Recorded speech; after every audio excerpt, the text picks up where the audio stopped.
Chapter 2, Lost. Kirsten sat under an oak tree with Mama and Pop Peter. She patted down the grass to make a bed for Sorry. Although it was only June, the grass here in the park was already as dry as straw. Summer was so hot in America. 3 months ago, when they left the farm in Sweden, Kirsten had needed her wool skirt and shawl. Now her clothes were much too heavy. Even without her quilted petticoats, she was hot. Peter lay on his stomach, watching the road. He was on the lookout for Papa and Lars, who had gone to buy tickets for the rest of their journey. Papa promised that later he would take Peter and Kirsten to buy bread and milk. Kirsten couldn't wait. She wanted to explore this new town, New York, but Mama wouldn't let her go by herself. Swedish children could easily get lost here in America, Mama warned. While Papa was gone, Kirsten watched the New Yorkers stroll by. The women and girls wore flowered dresses with lots of ruffles. The men wore tight trousers and white jackets. Kirsten looked down at her own tattered clothes. The only fine thing she wore was the amber heart her grandmother had given her on the day they said goodbye. "Oh, Mama, I wish we could wear such pretty dresses," Kirsten said. "Only the people from the ships look like this." "Our clothes are dry and clean. We don't need to be ashamed," Mama answered. Her cheeks were pink again, and now she smiled. "Besides, how could I milk a cow if I wore so many ruffles?" Peter made a face. He hated to dress up, even for church. Then his frown turned into a grin, and he jumped to his feet.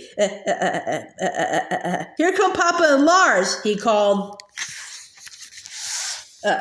Lars held a handful of cherries. Papa scooped more fruit from the knapsack slung over his arm. He gave one big handful to Peter and another to Kirsten. Then he knelt beside Mama to share what was left. "I've never seen such huge black cherries," Mama said. "Everything in America is so big," Lars announced. "Wait until you see New York." And there will be more to see tomorrow," Papa added in a hearty voice. "I just bought our tickets for the trip west. We leave in the morning." "Did you find an honest agent?" Mama asked with a worried frown. "Old Mr. Peterson was cheated of his money by a dishonest agent. I didn't know there were so many thieves in America." Papa put his hand on her shoulder. "Yes, our agent is a good man. He left Sweden 4 years ago, and he knows English well. And he helped me change our money at a bank." Mama still sighed. "It's such a long way to Minnesota," she said. "But the agent will guide us all the way to the Mississippi River. He says we'll have to travel only a few weeks more," Papa replied. "And now that we're on land, we'll get our strength back quickly." He smiled. "Don't lose heart." Mama smiled back. No, I won't lose heart now." Peter tugged the sleeve of Papa's shirt. "Let's go buy our milk and bread," he said. Mama handed Kirsten the milk pitcher. "Stay close to your father," she warned Kirsten and Peter. "Remember, you don't speak English yet." Papa took Peter's hand as they walked along the wide, crowded street called Broadway. Kirsten skipped beside them. She held the milk pitcher tightly in one arm and Sorry in the other. Kirsten had never seen so many horses, so many wagons, buggies, carts. Men and women filled the sidewalks. Children darted among them. In her small town in Sweden, Kirsten had known everyone she met. Here, everyone was a stranger. These Americans chattered, called, and shouted all around her. Kirsten couldn't understand a single word they said. She walked with Papa past carts full of onions and potatoes. Chickens and ducks fluttered and squawked in their coops as they waited to be sold. "Papa," Kirsten begged, "slow down. I want to look around." Now there were candy stores, shops that sold tobacco, candles, tinware, cloth, everything. "Here's the bread shop," Papa said. Round loaves of wheat bread were stacked inside the shop window. Papa carefully counted out 2 American coins, and the shopkeeper gave him several rolls. He handed one to Kirsten and one to Peter. "Now we'll get milk," he said. The fresh bread was soft and sweet. Kirsten tried to eat slowly to make it last. She kept her eye on Papa's broad shoulders as she walked down the busy street, munching. She saw women holding huge baskets heaped with fruit. She couldn't understand what the women said, but the red berries in the baskets reminded her of the delicious cloudberries her grandmother gathered in Sweden. Kirsten paused a moment, by a gray-headed berry seller. Then a boy carrying a tray of silvery fish bumped her. She almost stumbled over a small small black boy who polished a man's boots. "Wait, Papa," she called over the racket of the horse's hooves on cobblestones. But Papa was gone. Kirsten had lost sight of him to the crowd. Clutching sorry, Kirsten ran. She squeezed between women with their shopping baskets. "Papa, wait for me!" she called, but she didn't see Papa. Lots of little boys chased through the crowd, but not one of them was Peter. Maybe Papa and Peter are already at the milk shop, Kirsten thought. Maybe they're waiting for me to come with a milk pitcher. She hurried along, looking in each shop window for cheese and barrels of milk. Where was the milk shop? Was it on the other side of the street? Kirsten climbed around pigs that poked their snouts in the trash of the gutter. Then she dodged in front of a buggy, ran across the street, and headed down the row of shops. She couldn't find the milk shop anywhere, and this side of the street was even more crowded with shoppers. The babble of their voices made her head swim. "Papa!" Kirsten called. Her cry was lost in the noisy street.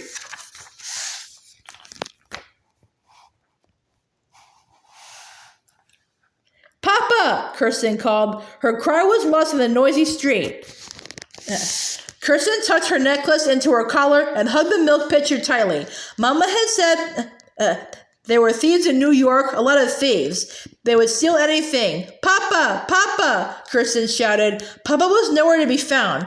"Maybe I should go back to the park," Kirsten said to herself. Mama's waiting there. But now Kirsten realized she didn't know where the park was either. Which way had she come with Papa? How many corners had they turned? She asked a woman with a baby in her arms, "Please, where's the park by the river?" The woman kept walking as though she hadn't even heard Kirsten. "The park?"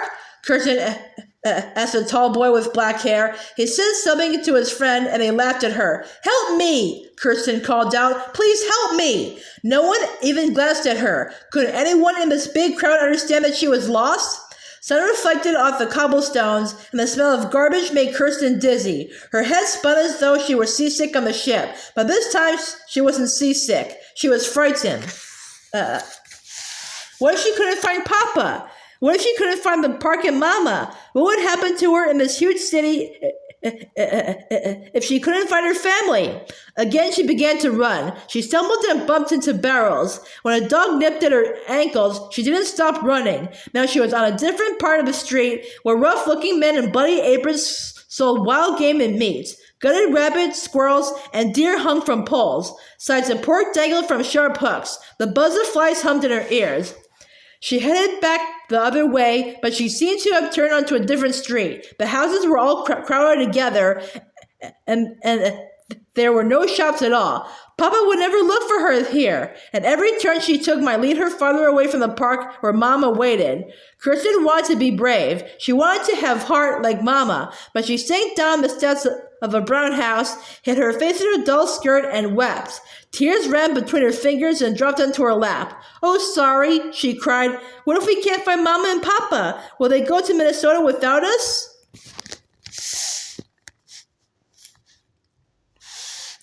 After what seemed like a long time, Kirsten felt a touch on her shoulder. A brown-haired young woman in a long blue apron stood beside her. When the woman spoke, her voice was gentle. She seemed to want to know what was wrong. "I'm lost," Kirsten said. The woman didn't understand. She looked puzzled and shook her head, and more tears ran down Kirsten's cheeks. The woman spoke again. Now she made a motion as if she were pouring. Did she want the milk pitcher?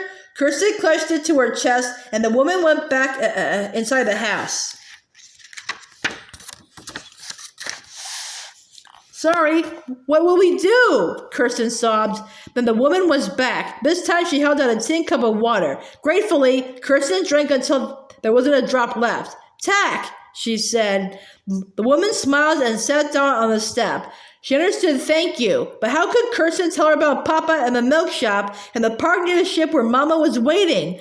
How could they understand each other if their words didn't match? Hopelessly, Kirsten traced the dust at her with her fingertip. But then she had an idea. If she couldn't talk, maybe a picture could talk for her. Carefully, Kirsten outlined the shape of the eagle in the dust. Then she drew two big sails over the ship. She pulled up a corner of the woman's apron and pointed to her drawing. The woman smiled when she saw the picture. Quickly, she locked her door, put the key in her apron pocket, and motioned for Kirsten to follow her. At the end of the street, they turned into a smaller lane. After a few more turns, they were beside the river where the ships were docked. Far ahead, Kirsten could see the tall oak trees of Battery Park, and there was the Eagle tied to the dock. Kirsten ran. She saw the path leading into the park, and at the top of the path, she saw Mama and Papa. Mama! Papa! Here I am! Kirsten shouted. Mama turned and shaded her eyes to look. Papa began to run down the path, his boots scattering gravel. Kirsten flung herself first into Papa's arms, then into Mama's. Kirsten, you frightened us, Papa said. We couldn't find you anywhere. I thought you would leave New York without me, Kirsten whispered against Mama's neck. Mama's shoulders smelled wonderfully of soap and dry grass. The sun made her hair look like gold. What? Mama said. We would never leave you. But how did you find your way back? Kirsten realized that the kind woman was gone. She pointed to her, walking away along the path beside the river. I drew a picture of our ship, and the American lady helped me find it. Papa hugged Kirsten again. You're a very smart girl, he told her. Be smart enough to stay right beside me the next time. Promise? I promise, Kirsten said, and meant it with all her heart.